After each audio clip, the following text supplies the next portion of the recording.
Welcome to Gene Clarity Podcast, a space to explore our clarity journey from survival to authenticity.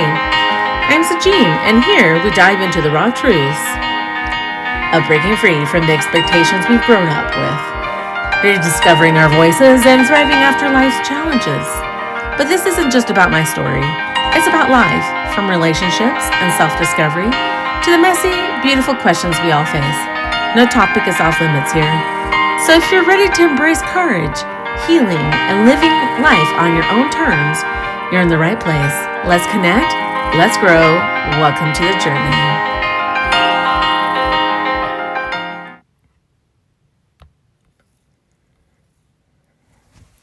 Before we dive in, a quick disclaimer.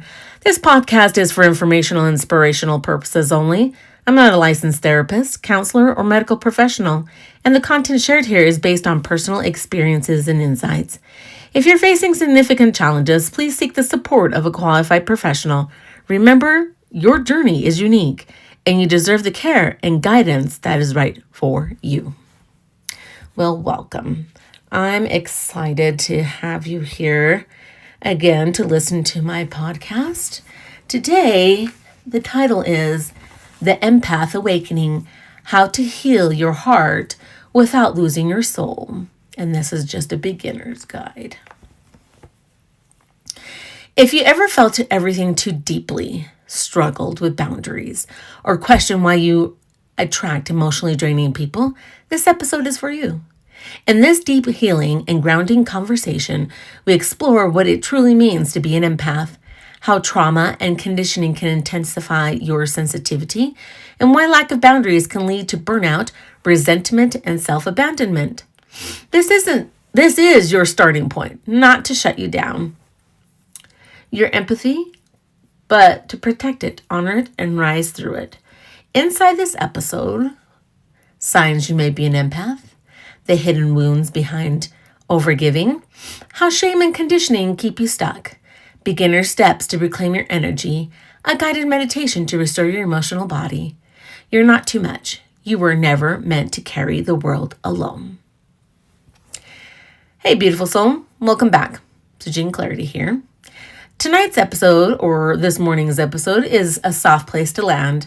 This is for the ones who feel everything, who walk into a room and immediately sense the energy, who love deeply, give endlessly, and somehow end up feeling empty. If that's you, you might be an empath. And before we go any further, I want to hear this. There is nothing wrong with you. You are not too sensitive. You are not too emotional. You were never taught how to protect your gift. Today, we begin that process together. Now, before we go any further, I want to give you a little questions here to see if you are an empath. And I think it's really exciting. Okay, ready? 5 questions here. You will just answer yes and no. First question. Do I feel emotionally drained after being around certain people? 2. Do I struggle to say no even when I want to? 3. Do I take on other problems as my responsibility? 4. Do I feel overwhelmed in crowded or emotional intense environments? 5. Do I feel guilty prioritizing myself? If you said yes to the most of these, you likely have empath traits. So let's get started here on the rest of my episode here because I think it's important. So let's define it. What is an empath? An empath isn't just someone who cares a lot.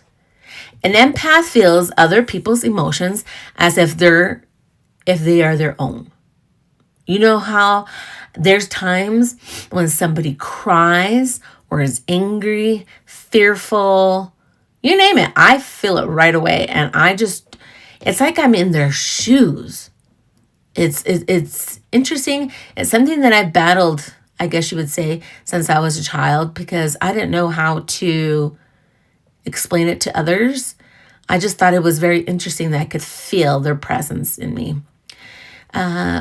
Absorbs energy unconsciously. Oh yeah, that energy. I don't know about you, but sometimes I couldn't be around big crowds or any crowds because depending on the energy, even if it was good, it was way too much. There was times I'd rather enjoy just being 8 hours by myself without talking, but the amount of peace I felt, people thought it was weird. But guess what? Nope, you're an empath. You have deep sense of intuition. We have really high intuitions, but the problem is if we don't have boundaries, we override those intuitions and we start thinking that maybe it's just us.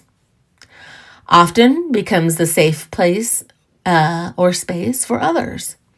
How many times do people come, animals or people, and they think, this is the safe person? I tell you, I got so many secrets told to me. At first, I was like, oh yeah, that's fine. But after the fact, I was like, because I'm like a tomb. I won't say a thing. If you tell me not to say it, I'm not going to say it. The problem is there's only so much you can keep in you before you want to scream. So let's keep moving on here. But here's the truth that many people miss. Empathy without boundaries becomes what? Self-destruction. So as you see, those things, I did not put boundaries up, and it becomes very hard to keep, and you want to just implode. It's not good. Many empaths were conditioned, especially in childhood, to what?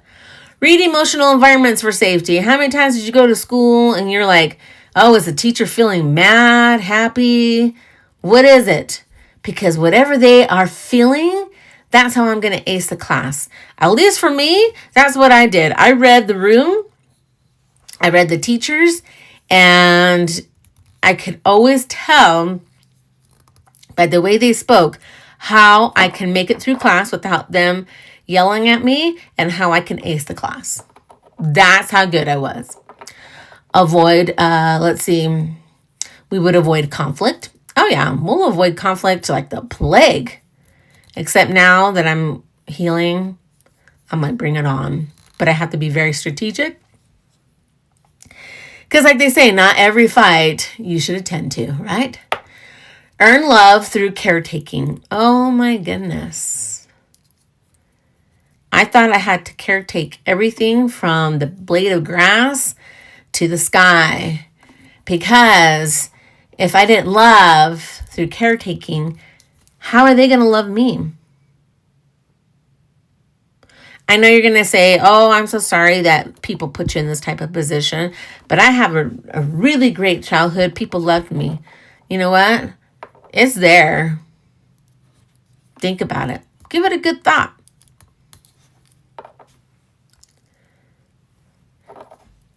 The downside of being an empath. Let's talk honestly. Being an empath without awareness can lead to what? 1, emotional burnout. You give until there's nothing left. I mean, now I think about it. I always thought, why am I burned out? Why am I exhausted? And I can never pinpoint it. I even blame myself, and I always think the people who also gaslit me and made it seem like it was all my fault, that I was just not a perfect enough person to give more emotional information. And the give. I hated that. 2, attracting toxic or draining people because you're compassionate but lack boundaries. Oh my goodness. I have compassion for everything. I was like, you told me a story. No, I wasn't dumb. Don't go there, because I know you guys got told the same thing. We thought if we were the most compassionate people, we could save. We could save somebody's soul, somebody's health, an animal's life. I mean, you name it. We were the savers. And I'm not saying saving in money, which that also come into play here. But what I'm saying is we wanted to be that compassionate person, but we never put boundaries in place. And that's how I believe everything gets siphoned out. Because you were lacking what? You were lacking walls. You were lacking any type of something where you were just I guess you could call yourself the weak link, where leaky sink, whatever, that something was leaking and they just sucked it out. Guilt and shame. You feel bad for saying no, even when you're exhausted. How many times are like, can you go get me this? And you're like, oh, fine, I'll do it. Or, can you come to here? Oh, yep, I'm there. Oh, can you do this for me? Yep, I'll do it. And you are exhausted. I am surprised that there wasn't times they didn't just find me sleeping somewhere like in the backyard or, in the office or something, because it was just always, you had to give. It was terrible. Let's see here. You start losing your identity. You become who others need you to be. And then you don't even remember who you are. What you like, what you don't like, what your aspirations are, because you always have to put it on hold, right? It's horrible. I was like, why am I always having to put things on hold? I didn't like it. And now I've been doing a lot of things that say, I like this, I don't like that. I'm tired of this. I'm a procrastinator. Yes, we'll talk about that later because that comes into play. Because why? We want to be perfectionists, but if we don't start, then we can't get blamed for not being perfect either. Yep, it gets pretty brutal there. Next. Guilt and shame. Oh, no, we already talked about that. I'm sorry. I jumped over the other one. Yeah. How many times did we feel bad for saying no? Oh, no, now she's not going to be that sweet person. She's not that agreeable. She's not that go-getter. She's not professional. She's not a great mother. She's not a great sister. She's not good anywhere else, so we don't say no. Hyper responsibility. You feel like it's your job to fix everyone. Oh, yeah. You know it. You're like, I'm the healer. Oh, cool. As far as me, like, I'm a Christian, and I came to the realization that that's not my job. My job is to be there when I can, first with me, then others and stuff like that. But if you need to be saved, guess what? Jesus can do that for you. He came and died and God gave his only, excuse me, I'm going to sneeze here.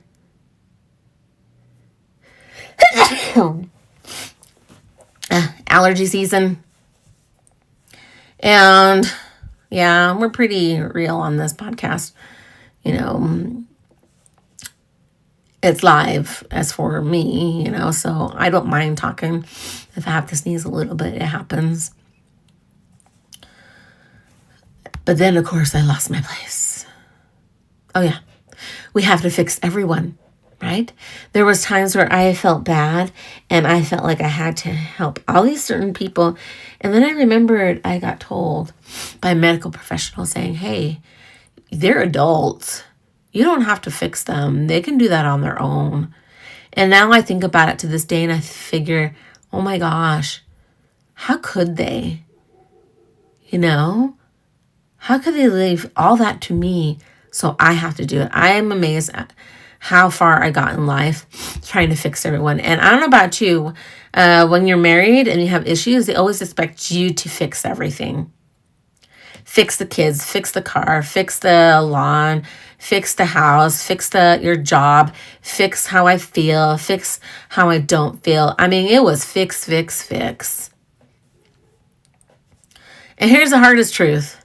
Unhealed empathy often turns into self-abandonment. Oh yeah, I abandoned myself terribly. It was horrible. To this day now, I think, oh my gosh, I had decades taken away from me because it was always about the others and never one even small ounce for me. And you can say, oh yeah, that's your fault and everything like that. Oh, whoa. I get it. But guess what? We're all in this together. We all gave too much in one form or the other. And we can stick by each other and help each other out. The root, shame and conditioning. Most empaths carry one core belief. My needs don't matter as much as others. Oh my goodness. How many times did I tell myself that?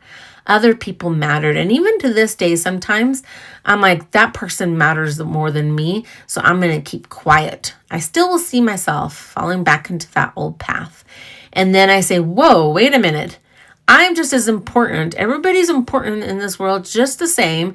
The difference is everybody has different responsibilities and they're at different steps in their lives. But that doesn't mean that I don't matter. This comes from being dismissed emotionally, having to be the strong one, being praised only when you were helpful. How many times were we dismissed emotionally? Oh, you're just crying again. You're just angry. You're just crazy. Or you have to be the strong one because guess what? You need to be there. There's issues, you're there. Somebody needs something, you're there. And then being praised only when you were helpful. How many times were we praised that way? I feel like that dog, the only time you got praised is when you did something and then you get that little bell and little snack to say, hey, look, you're doing this right. I know it's sad to say it that way, but that's how it was. So you learned love equals sacrifice. Peace equals silence. God, how many times did I have to stay silent? Worth, what equals what you give. So you sacrificed yourself to get love, which is weird because love should be something that is a bonding reciprocal action move. Silence, wow. In order to get peace and not get hurt or punished, you had to stay silent. And how much you gave meant what you were worth for maybe like a millisecond, but it was never enough because the goalposts were always moving. But that belief will keep you stuck in cycles of what? Overgiving, resentment, emotional exhaustion. Healing begins when you ask, what about me? Sorry, had to put some emphasis there. So, beginner steps to heal. We're not trying to change who you are. I certainly am not. We're here to learn how to support each other, right? Who you are. So, first one, awareness before action. Start noticing when you feel drained, who drains you, what emotions are actually yours. You got to separate it because if you don't, it's just too much noise. 2, emotional separation. Say this internally. This is not mine to carry. You can care without absorbing.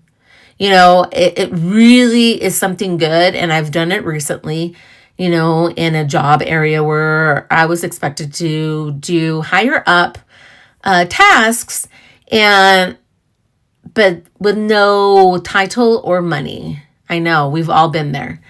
And I came to the conclusion that I was like, wait a minute, this isn't even in my role. I'm not even being paid for this. And don't get me wrong, I will leave when I can, but that's going to be my choice. And when somebody is just trying to get away from doing what they're supposed to do, I'm going to be like, hey, you know what? You got to do it. This is something that I believe is fair. So start doing that. Start small boundaries. You don't have to go extreme. Try, I'll get back to you. I can't do that today. Oh, I love it. I now will say it. I'll even say straight out no. I remember one time when I went to go get a drink with my food at a fast food, and the guy hands me a Coke. I said, what is this?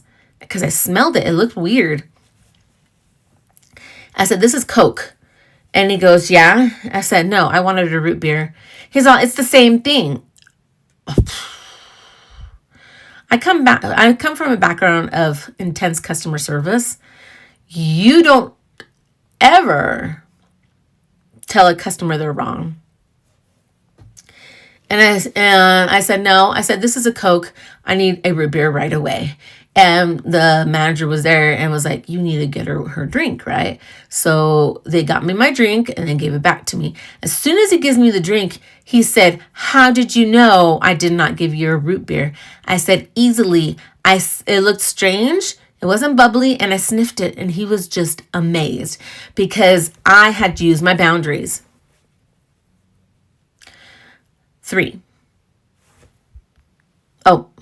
4. Regulate your nervous system. Empaths live in overstimulation. Ground yourself with silence, nature, and breathing. Oh my goodness, you're right. And sometimes you just want a quiet, dark room. Just peace. It feels wonderful. Rebuild self-trust. You were taught to override yourself. Every time. I mean, even to this day, people will try to override everything I say and make it look like, oh no, you must have heard that wrong. No, people don't think that way. No, this is how it is. And I'm like, no, I'm going to stop being gaslit. I'm going to start trusting myself. If something doesn't feel good, even if it's little, just do it. Because the thing is once you start trusting yourself, that helps you out in the future. So start asking, what do I need right now? And actually listen. So, reframing your gift. Your empathy is not a weakness. It becomes powerful when what? Is paired with boundaries, is directed inward first, it no longer driven by fear. Healthy empathy says, I can love you without losing myself. That's where freedom begins. So, this is the best part of my podcast as well. Let's sit down. I want to guide you into something deeper. A moment just for you to restore what's being poured out for so long. Go ahead, find a nice seat or wherever you think that you can feel nice and relaxed.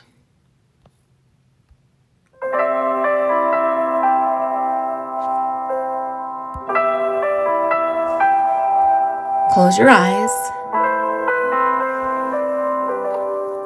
Take a deep breath in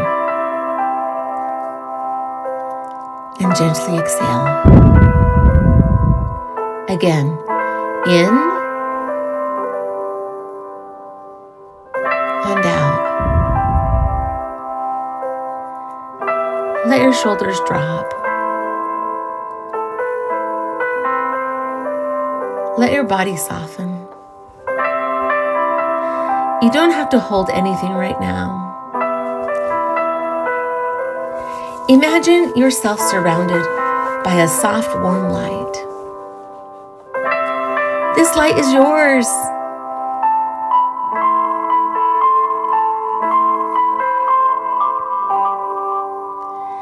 It belongs to you. It protects you without closing your heart.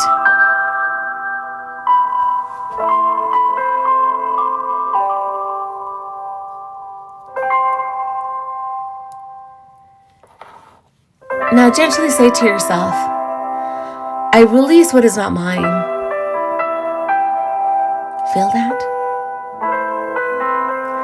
All the emotions you picked up today, all the energy that doesn't belong to you, let it fall away.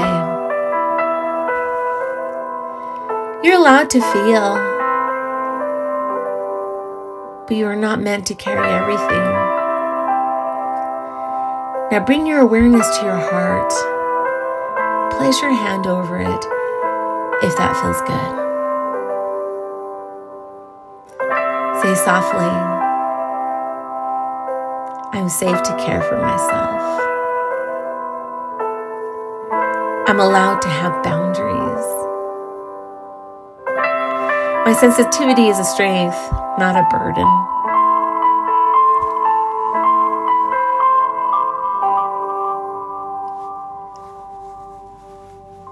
Breathe into that truth. Let it settle. Now imagine a gentle shield forming around you.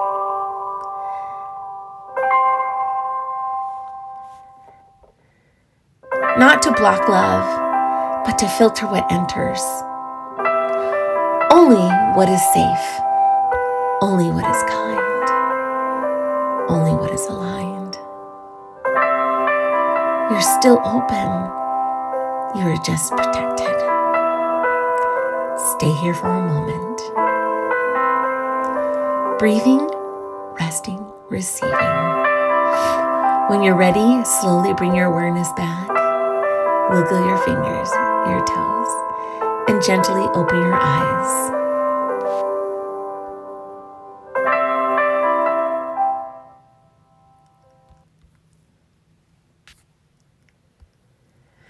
Here's the 5 journal prompts for you. 1, where in my life am I overgiving and why? 2, what emotions do I carry that may not belong to me? 3, what does a healthy boundary look like for me right now? 4, when do I feel most like myself? What would I look like to choose me without guilt?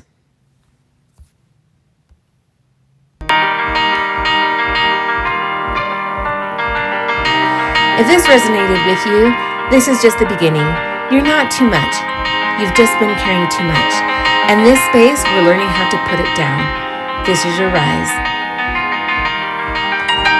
Thank you so much for joining me on today's episode on Sajine Clarity Podcast. I hope it gave you something to think about, feel, or explore on your own journey. Until next time.